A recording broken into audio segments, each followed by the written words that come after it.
Bismillahirrahmanirrahim. Assalamualaikum warahmatullahi wabarakatuh. Baik, selamat pagi teman-teman. Lanjutkan lagi ya dengan materi saya. Selanjutnya kemarin sudah saya jelaskan mengenai NOK dan SLKI. Selanjutnya materinya adalah mengenai implementasi keperawatannya. Dimana kita tahu implementasi keperawatan merupakan langkah keempat ya. Di langkah selanjutnya adalah menetapkan tujuan seperti yang kita pelajari kemarin.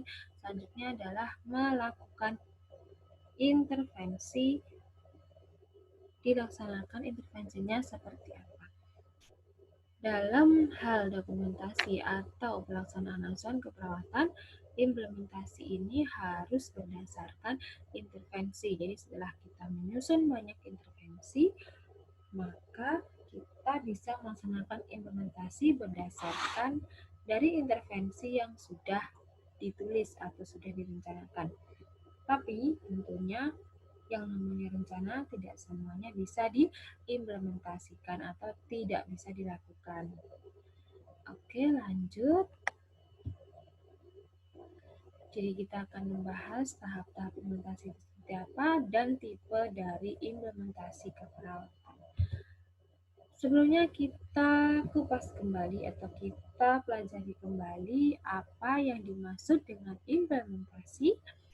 Jadi implementasi keperawatan adalah inisiatif dari rencana tindakan keperawatan untuk mencapai tujuan yang spesifik. Jadi implementasi itu merupakan suatu kegiatan atau inisiatif dari seorang perawat dalam melakukan tindakan keperawatan sesuai rencana dan tujuan yang ingin dicapai. Implementasi ini dimulai setelah rencana tindakan disusun untuk membantu klien mencapai tujuan yang diharapkan. Jadi secara gampangnya kita sudah menuliskan rencana, kemudian apa yang kita tuliskan itu kita lakukan. Tujuannya untuk membantu klien mencapai tujuan yang diharapkan atau membantu kesembuhan klien. Implementasi keperawatan merupakan langkah keempat ya dari proses keperawatan, di mana kita sudah kenal kemarin proses keperawatan.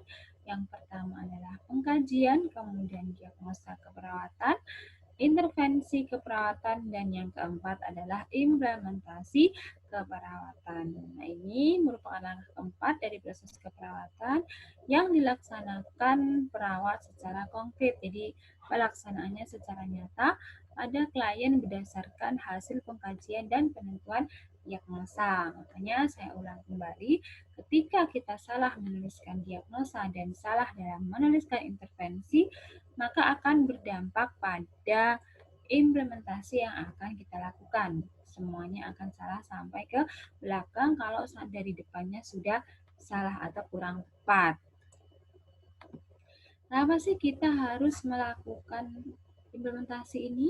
Jadi ada beberapa tujuan dari implementasi, yaitu yang pertama adalah membantu klien mencapai tujuan yang ditetapkan. Nah, jadi untuk mencapai tujuan kita harus bergerak, kita harus bertindak. Nah, makanya gunanya atau tujuan dari implementasi adalah membantu klien mencapai tujuan yang sudah ditetapkan di kriteria hasil NOC atau di SLKI. Kemudian yang kedua, mencakup pencegahan penyakit. Nah, bisa juga untuk mencegah penyakit, walaupun yang sudah sakit berarti mencegah penyakit tersebut agar tidak mengalami komplikasi.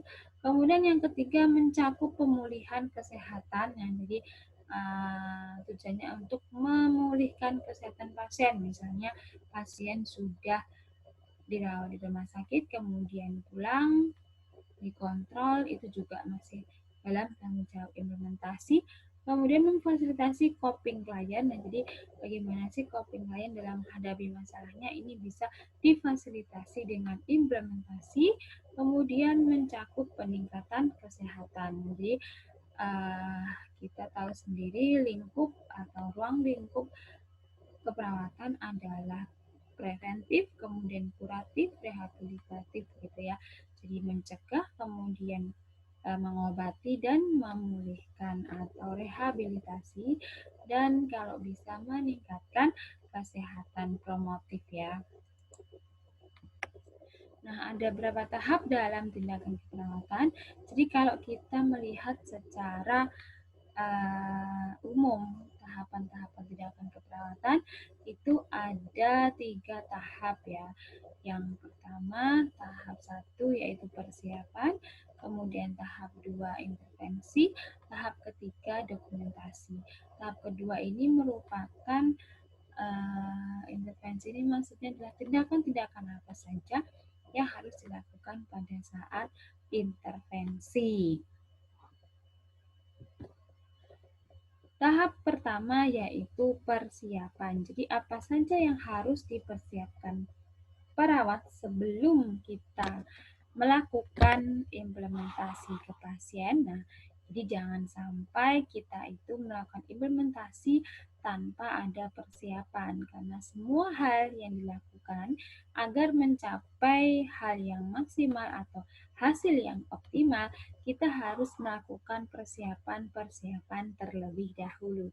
Contohnya di sini, persiapan apa saja yang harus disiapkan saat kita mau melakukan tindakan keperawatan? Jadi persiapannya yang pertama adalah review tentang keperawatan yang diidentifikasi di tahap perencanaan. Jadi kita review kembali tindakan-tindakan keperawatan yang sudah diidentifikasi atau sudah dipilih di tahap perencanaan atau saat membuat intervensi. Kemudian melakukan analisis pengetahuan dan keterampilan perawat, mengetahui komplikasi tindakan keperawatan yang mungkin. Jadi kita harus tahu komplikasinya, kalau kita mau nyuntik, kita mau memberikan fisioterapi dada, itu ada nggak komplikasinya terhadap pasien. Kemudian menentukan dan mempersiapkan peralatan yang diperlukan. Nah, ini penting ya, karena jangan sampai kita bolak-balik karena alatnya tidak lengkap atau nanti hasilnya tidak optimal atau tindakan kita tidak optimal gara-gara alatnya yang tidak lengkap. Atau kita juga harus memperhatikan kira-kira tersedia tidak di ruangan alat-alat yang kita perlukan itu. Jadi disiapkan dulu. Kemudian mempersiapkan lingkungan yang kondusif sesuai tindakan yang akan dilakukan. Nah, ini untuk membantu kelancaran dalam melaksanakan tindakan keperawatan, kita juga harus menciptakan yang namanya lingkungan yang kondusif atau kerjasama antara petugas kesehatan dan klien. Kemudian identifikasi aspek hukum dan etik terhadap risiko dari tindakan. Jadi kita harus tahu aspek hukumnya dan kode etik. Jadi misalnya kita harus tahu apa hak klien, kemudian apa kewajiban klien, begitu pula sebaliknya kita harus memahami dulu apa hak dan kewajiban perawat. Jangan sampai kita sebagai tenaga medis atau perawat melanggar yang namanya hak dan kewajiban perawat, dan juga yang paling penting adalah jangan sampai kita melanggar kode etik. Oke, yang pertama tentang review tindakan. Nah, jadi kita harus lihat dulu kriteria apa saja yang harus dipenuhi dalam melakukan tindakan keperawatan. Yang pertama adalah konsisten sesuai rencana. Jadi jangan kita melakukan implementasi atau tindakan di luar dari rencana, tapi harus konsisten sesuai rencana. Jadi istilahnya jangan membuat sesuatu tanpa planning, tanpa rencana terlebih dahulu. Saya tidak ada ini di rencana, tapi kok kayaknya pasiennya perlu ya. Nah, ini namanya tidak sesuai dengan rencana. Kalau memang diperlukan suatu tindakan, harusnya itu sudah dipikirkan saat membuat rencana keperawatan. Kemudian berdasar prinsip ilmiah, nah ini akan dikenal yang namanya EBP ya, Evidence Based Practice. Jadi kita melakukan tindakan itu memang sudah berdasarkan prinsip ilmiah atau sudah ada teori yang pernah dilakukan, atau secara gampangnya adalah sudah pernah ada penelitian, misalnya kita mau melakukan terapi pengobatan luka dengan madu. Nah, ini kita harus sudah tahu nih, ada loh jurnalnya tentang pengobatan dengan madu. Jadi bukan hanya coba-coba atau karena kebiasaan yang sudah dilakukan ya, tapi harus prinsip ilmiah. Kemudian ditujukan kepada individu sesuai kondisi klien, memberikan penyuluhan dan pendidikan kepada klien. Nah, ini jangan lupa selain kita memberikan yang namanya pengobatan ataupun memberikan yang namanya tindakan preventif dan sebagainya, jangan lupa tugas kita juga memberikan edukasi ya melalui penyuluhan dan pendidikan kesehatan kepada klien. Selanjutnya penggunaan sarana dan prasarana. Jadi kalau memang ada, digunakan sarana dan prasarana secara bijak dan digunakan untuk menciptakan lingkungan terapeutik. Jadi yang perlu kita ciptakan adalah lingkungan yang terapeutik. Selanjutnya menganalisa pengetahuan dan keterampilan. Nah, ini penting, jadi kita bisa istilahnya menyadari atau introspeksi diri sampai di mana sih kemampuan dari pengetahuan dan keterampilan kita sebagai seorang perawatnya. Jadi, identifikasi tingkat pengetahuan dan tipe keterampilan yang diperlukan untuk tindakan perawatan. Misalnya kita mau ganti balut, sampai di mana sih tingkat pengetahuan kita terhadap luka, kemudian prosedur, sampai keterampilannya, dan keterampilan kita bagaimana sih saat ganti balut misalnya. Kemudian menentukan siapa orang yang tepat untuk melakukan tindakan keperawatan. Ya, jadi kita harus tahu dulu, kita tanya dulu, kira-kira siapa ya orang yang tepat untuk melakukan tindakan keperawatan ini, terutama kalau bertindak sebagai kepala ruang atau kepala tim ya, yang harus mengetahui kompetensi dari anak buahnya atau dari anggota timnya. Selanjutnya mengetahui komplikasi yang mungkin timbul. Nah, jadi apa sih komplikasi yang mungkin timbul dari prosedur tindakan yang kita lakukan? Apakah nanti akan berakibat terjadinya risiko tinggi atau tidak? Kemudian perawat menyadari kemungkinan timbulnya komplikasi terkait tindakan dan memungkinkan perawat melakukan pencegahan serta mengurangi resiko yang timbul. Jadi kalau misalnya kita analisis ada resiko yang akan muncul atau ada efek samping yang akan muncul, bagaimana cara kita untuk melakukan pencegahan atau minimal mengurangi risiko yang muncul. Kemudian selanjutnya mempersiapkan peralatan yang diperlukan. Jadi untuk mempersiapkan peralatan yang diperlukan ini, pertimbangkan waktunya. Kira-kira waktunya cukup nggak untuk melakukan tindakan? Karena kita sebagai perawat, kalau pas jaga ya nggak tentu juga banyak yang jaga kan, paling satu ruangan misalnya ada 4 atau ada 2. Nah, kira-kira kalau melakukan tindakan ini cukup nggak waktunya untuk melakukan asuhan keperawatan kepada para pasien. Kemudian tenaga ya, terkait juga dengan jumlah perawat di ruangan ya. Kira-kira tenaganya cukup nggak kalau harus menangani 60 pasien misalnya atau berapa gitu. Dan yang terakhir adalah alat. Jadi tadi seperti yang sudah dijelaskan di depan, kita harus lihat apakah alat-alat yang diperlukan itu memang tersedia di ruangan. Selanjutnya mempersiapkan lingkungan yang kondusif. Jadi satu tindakan keperawatan itu akan berhasil jika klien itu merasa aman dan nyaman saat kita memberikan tindakan. Nah, inilah yang harus kita persiapkan. Jadi bagaimana sih agar pasiennya aman dan nyaman? Mungkin dengan privasi ya, biasanya orang itu menyukai privasi. Jadi kita ciptakan lingkungannya aman, nyaman, pasiennya tenang, sehingga kita bisa melakukan tindakan secara lancar. Kemudian lingkungan yang nyaman itu tidak hanya mencakup fisik ya, tapi juga psikologis pasien. Yang gimana? Psikologis pasiennya sudah bagus atau belum, sudah nyaman atau belum ketika saya akan melakukan tindakan keperawatan.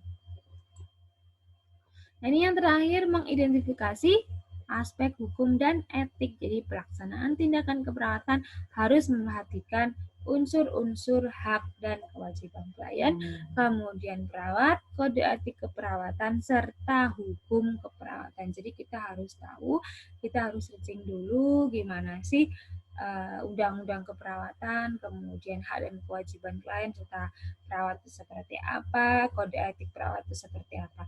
Jadi kalau kita sudah pahami ini, maka kita tidak akan melakukan tindakan keperawatan yang melanggar.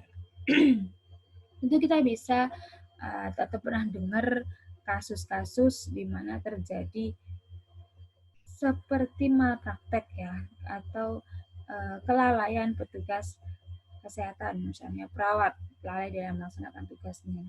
Kalau kita sudah tahu hukum, maka hal-hal seperti ini bisa kita kurangi atau dihilangkan ya, karena ketika kita salah dalam berbuat, maka efeknya nanti akan berbahaya terhadap diri kita, karir kita misalnya, atau bahkan sampai ke penjara gitu ya, kalau sampai kita melanggar hukum. Oke, yang kedua tahap intervensi. Jadi dari tahap intervensi ini adalah apa saja sih tipe-tipe dari implementasi keperawatan. Kalau Anda lihat di RPP itu kan ada tipe-tipe implementasi, yaitu interdependent, dependent, dan independent gitu. Apa sih bedanya dari tiga hal ini gitu? Jadi yang pertama adalah independent. Dari arti katanya independen berarti adalah mandiri atau bebas ya. Jadi independen adalah suatu tindakan keperawatan atau implementasi yang dilaksanakan oleh perawat tanpa petunjuk dan perintah dari dokter atau tenaga kesehatan lain, melainkan benar-benar pure ini adalah tugasnya perawat dan kewenangannya perawat. Jadi benar-benar ini tindakan mandiri perawat. Jadi nanti ketika Anda di rumah sakit atau ketika Anda melakukan ujian nasional ya, itu akan ada pertanyaan-pertanyaan apa tindakan mandiri, kemudian apa tindakan kolaborasi, apa tindakan interdependen, atau tindakan apa yang memerlukan perintah dari dokter gitu ya. Jadi kita harus tahu di mana sih kewenangan kita, di mana sih kolaborasi dengan tim lain, di mana sih ini merupakan perintah dari atau istilahnya adalah kewenangan orang lain yang didelegasikan ke perawat gitu ya. Jadi kalau kita berbicara independen berarti ini tindakan mandiri. Nah, tipe dari aktivitas yang dilaksanakan perawat secara independen didefinisikan berdasarkan diagnosa keperawatan. Jadi diagnosanya apa, kemudian metode intervensinya. Nah, di situ selama tidak ada tulisan kolaborasi, maka itu adalah kewenangan atau tindakan independen perawat. Lalu tindakan tersebut itu seperti apa? Nah, tindakan independen ini merupakan respon di mana perawat mempunyai kewenangan untuk melakukan tindakan keperawatan secara pasti. Apa saja sih contoh dari implementasi atau tindakan keperawatan independen? Jadi meliputi yang pertama memenuhi ADL ya. Jadi activity daily living. Jadi apa saja sih yang harus dipenuhi pasien ketika dia dirawat di rumah sakit, misalnya dari memakai baju, kemudian mandi mungkin ya, atau toileting, atau berjalan, aktivitas atau apapun itu, selama itu adalah ADL, maka itu adalah kewenangan atau tindakan mandiri perawat. Kemudian yang kedua memberikan perawatan diri, jadi personal hygiene ya termasuk ke ADL. Jadi personal hygiene ini juga tindakan mandiri perawat. Jadi kalau Anda lihat ya, tindakan perawat sebenarnya apa dan apa yang dilakukan perawat sekarang itu memang Anda amati sendiri, kebanyakan perawat itu melakukan tindakan delegasi atau tindakan kolaborasi. Nah, akhirnya tindakan independennya itu terlewat. Kemudian menciptakan lingkungan yang aman dan nyaman, serta memberikan dorongan motivasi, pemenuhan psikososial spiritual. Nah, jadi memang kita harus memenuhi kebutuhan psikososial spiritual pasien dan membuat dokumentasi. Nah, ini yang kadang dikeluhkan ya, harus membuat dokumentasi. Makanya kalau bisa sekarang ada yang namanya dokumentasi elektronik agar perawat nanti tidak habis waktunya hanya untuk menuliskan dokumentasi. Contoh lain adalah ketika seorang nenek berusia 82 tahun mengalami patah tulang femur setelah jatuh. Klien mengatakan ingin merawat diri sendiri setelah pulang dari rumah sakit. Perawat menuliskan rencana keperawatan, bantu klien untuk mengidentifikasi potensial perlukaan saat jatuh, dan memberitahukan klien untuk melihat kondisi sebelum pulang ke rumah. Jadi ini adalah berarti kan memenuhi kebutuhan ADL, activity daily living-nya pasien. Jadi ini merupakan tugas dari perawat, tindakan mandiri. Selanjutnya lingkup tindakan independen. Jadi ini lingkupnya mengkaji terhadap klien atau keluarga melalui riwayat keperawatan dan pemeriksaan fisik, kemudian merumuskan diagnosa keperawatan, melaksanakan rencana pengukuran, serta mengidentifikasi tindakan keperawatan untuk mempertahankan atau memulihkan kesehatan. Ini tindakan ruang lingkup tindakan independen.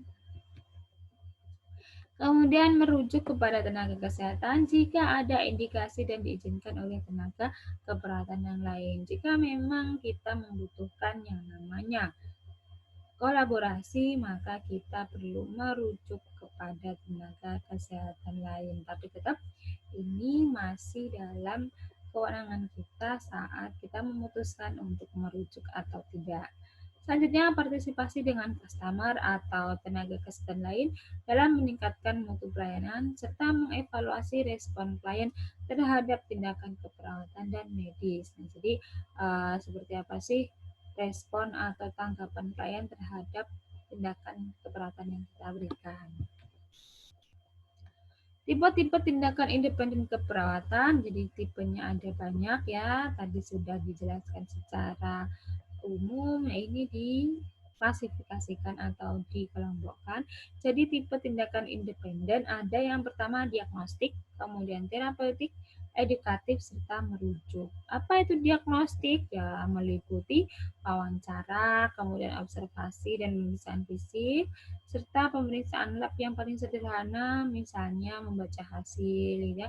Makanya kita memang bukan petugas lab yang bisa memeriksa, tapi kita bisa membaca hasilnya atau pemeriksaan lab yang sederhana, misalnya pemeriksaan hemoglobin. Kemudian yang kedua terapeutik. Ya, terapeutik berarti kita menciptakan kesembuhan pada pasien. Jadi meliputi tindakannya adalah mengurangi, mencegah, dan mengatasi semua masalah-masalah pasien. Misalnya ada pasien stroke, agar tidak terjadi dekubitus, kita bisa melakukan mobilisasi. Pasien stroke agar tidak terjadi kekakuan otot dan tulang sendi, kita bisa melakukan ROM ya. Itu adalah contoh dari tindakan independen keperawatan. Kemudian untuk edukatif, tipe edukatif berarti kita berusaha mengubah perilaku dengan pemberian penyuluhan atau pendidikan kesehatan. Contohnya kalau ada pasien DM, kita berikan cara untuk menggunakan insulin, kemudian apa saja yang harus dilakukan dalam pengelolaan gula darah misalnya. Kemudian tipe merujuk berarti kerjasama dengan tim kesehatan lain. Misalnya, pasiennya mengalami peningkatan tekanan intrakranial, berarti harus dirujuk ke ahli saraf karena kita tidak bisa menyelesaikan masalah klien sendiri. Itu yang independen. Yang kedua adalah interdependen. Nah, ini yang saya maksud dengan kolaborasi ya.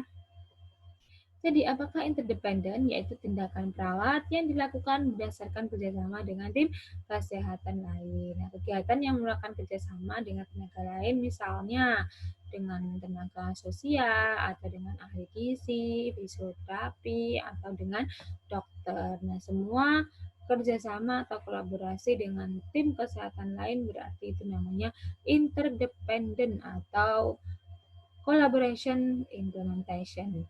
Kemudian contohnya di sini adalah klien dengan DM gestasional. Nah, DM gestasional adalah DM atau kenaikan glukosa darah pada ibu hamil. Jadi kita tidak bisa melakukan penanganan sendiri, melainkan harus berkolaborasi dengan ahli gizi misalnya. Untuk apa? Misalnya untuk menentukan kebutuhan nutrisi bagi ibu dan bayi. Jadi nutrisinya seperti apa? Kita bisa kolaborasi dengan ahli gizi. Contoh lainnya misalnya dalam pemberian obat, tentu kita tidak boleh memberikan obat. Jadi nyuntik itu sebenarnya bukan tugas kita. Menyuntik atau pemberian obat ini harus berkolaborasi dengan dokter dan apoteker, misalnya untuk menentukan dosis, kemudian waktu, jenis suntikannya, serta ketepatan cara dan efek samping dari suntikan atau obat yang kita berikan. Yang ketiga adalah dependent. Dependent berarti arti katanya adalah tergantung ya, dependent itu lawan kata dari independent.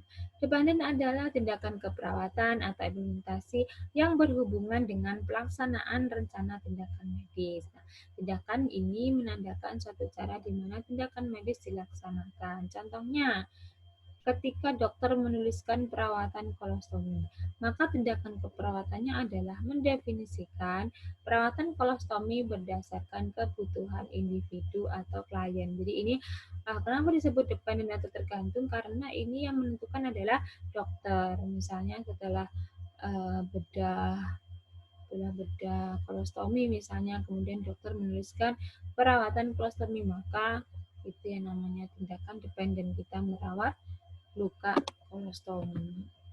Nah, tindakannya meliputi apa saja? Ya, apa saja kebutuhan yang dibutuhkan, apa saja kebutuhan pasien terkait dengan perawatan kolostomi. Di sini misalnya tindakannya meliputi melakukan perawatan kolostomi tiap 2 hari atau sewaktu-waktu ketika kantong feses bocor. Kemudian mengganti kantong feses secepatnya, mencuci lokasi sekitar kolostomi dengan cairan normal salin dan keringkan, mengkaji tanda dan gejala iritasi kulit dan stoma. Jadi kolostomi itu tindakan bedah mengeluarkan usus dan membuat lubang misalnya di abdomen. Karena apa? Karena mungkin terjadi hisprum atau tidak ada saraf-saraf ganglion di anus sehingga feses tidak bisa keluar, atau atresia ani di mana dia memang tidak memiliki anus, maka ususnya harus dibedah dan dikeluarkan agar fesesnya bisa keluar, karena kalau tidak bisa terjadi kembung dan muntah ini ya, muntahnya itu muntah feses karena fesesnya mengumpul di dalam tidak bisa keluar. Ini contohnya kolostomi. Tahap terakhir, tahap ketiga yaitu dokumentasi. Jadi penting sekali kita menuliskan apapun yang kita lakukan.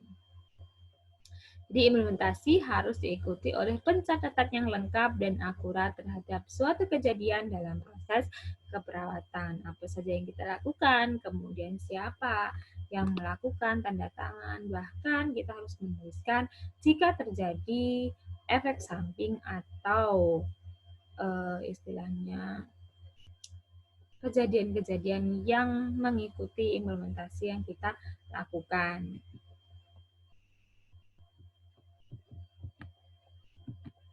Oke, jadi ingat intervensi perlu disusun agar kita bisa melakukan implementasi yang benar.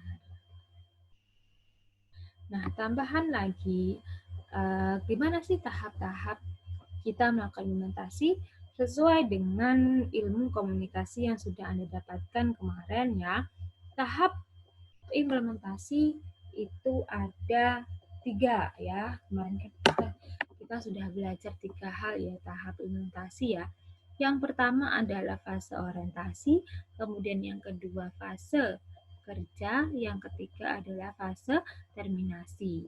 Fase orientasi berarti kita atau ada 4 ya ketika ditambah pra orientasi gitu ya atau pra interaksi.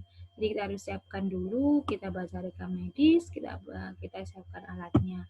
Kemudian orientasi kita mengenalkan, kita menyapa pasien, kita mengenalkan diri, kemudian menuliskan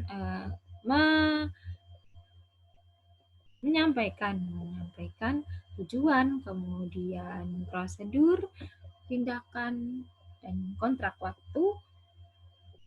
Lalu fase kerja berarti kita melaksanakan implementasi yang kita tuju atau implementasi yang kita akan lakukan. Dan yang terakhir terminasi adalah penutup, yaitu tahap-tahapnya ketika kita melakukan implementasi. Baik, selalu ingat, selalu semangat. Kita adalah perawat yang memberikan kenyamanan, kemudian kita adalah perawat yang selalu peduli terhadap pasien. Bahkan Anda tahu sendiri sebagai seorang perawat harus rela mengorbankan diri ya untuk kesembuhan pasiennya. Sudah berapa saja pahlawan-pahlawan tenaga kesehatan yang harus meninggal karena merawat pasien COVID gitu ya. Jadi tetap pedomannya memang kita perawat, kita memberikan perawatan dan kita membuat pasiennya nyaman. Baik, terima kasih yang bisa saya sampaikan cukup sekian. Ada pertanyaan seperti biasa ya, bisa menghubungi saya, bisa menghubungi email saya, terserah ya, atau chat di forum diskusi. Insya Allah nanti dilihat apa saja yang Anda inginkan. Saya harap memang menuliskan di forum diskusi. Oke, dari saya cukupkan sekian. Ada salah maaf, saya akhiri. Wassalamualaikum warahmatullahi wabarakatuh.